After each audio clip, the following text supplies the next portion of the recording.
नमस्कार, मी संदीप बेसरकर वनी न्यूज 24 या मराठी न्यूज चॅनलमध्ये सर्व प्रेक्षकांचे स्वागत करतो।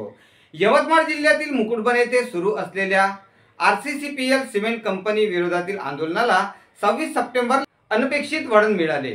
शिवसेनेच्या नेतृत्वाखाली आंदोलकांनी कंपनीच्या प्रवेशद्वारात घुसून आक्रमक पवित्रा घेतल्याने काही काळ तणावग्रस्त वातावरण निर्माण झाले होते।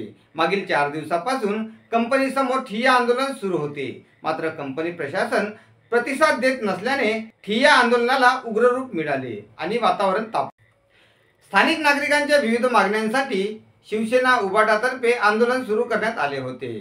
रोजगाराच्या संधी, स्थानिकांना न्याय, मोबदला, पर्यावरणावरील प्रश्न तसेच इतर स्थानिक सुविधा व मागण्यांकडे कंपनी प्रशासनाकडून दुर्लक्ष होत असल्याचा आरोप आंदोलकांनी केला आणि महिलांसह गावातील तरुण, वृद्ध, मोठ्या संख्येने नागरिक आंदोलनस्थळी घोषणाबाजी करत त्यांनी कंपनीच्या मुख्य प्रवेशद्वारात आत प्रवेश केला।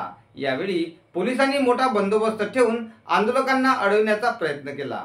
जिल्हा प्रमुख संजय निखाडे यांच्या नेतृत्वातील आंदोलकांनी मागण्या मान्य झाल्याशिवाय माघार घेणार नाही असा पवित्रा घेतल्याने आंदोलक आणि पोलिसांमध्ये चांगलीच बाचाबाची झाली आणि तणाव निर्माण झाला। त्यानंतर दुपारी वनी विधानसभा क्षेत्राचे आमदार संजय देरकर यांनी उपस्थित राहून आंदोलकांशी संवाद साधला। कंपनी व्यवस्थापनाशी चर्चेसाठी बैठक आयोजित करण्याचे आश्वासन दिले। रात्री उशिरापर्यंत बैठक चालू होती। या आंदोलनात आमदार संजय देरकर, जिल्हा प्रमुख संजय निखाडे, उपजिल्हा प्रमुख दीपक कोकास, संतोष कुचनकर, संतोष माहुरे, अजिंक्य शेंडे, सतीश आदेवार यांच्यासह उपोषणकर्ते नेताजी पारखे, संदीप विंचू, संकेत गज्जलवार यासह शेकडो शिवसैनिक नागरिक सहभागी झाले होते।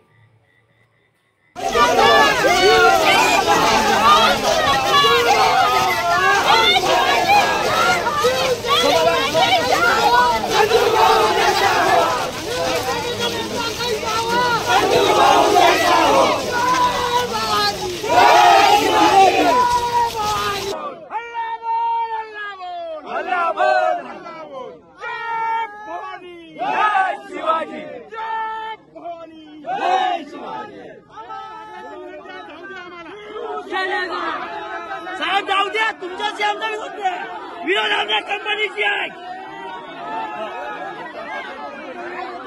तुम्हाला आवडती गरज नाही साहेब। साहेब तुम्ही जनतेसाठी आहे ना, कंपनीसाठी आहे का?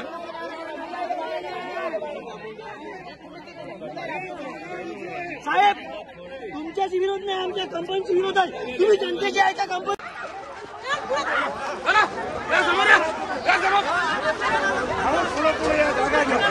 थोडं पुढे या सर, थोडं समोर या, थोडं समोर या, थोडं समोर या।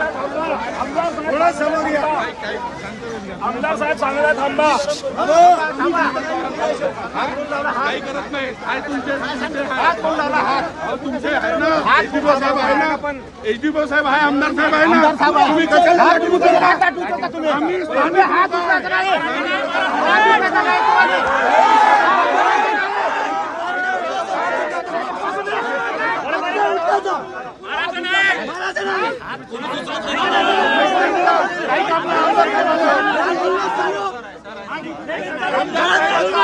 पालन करा।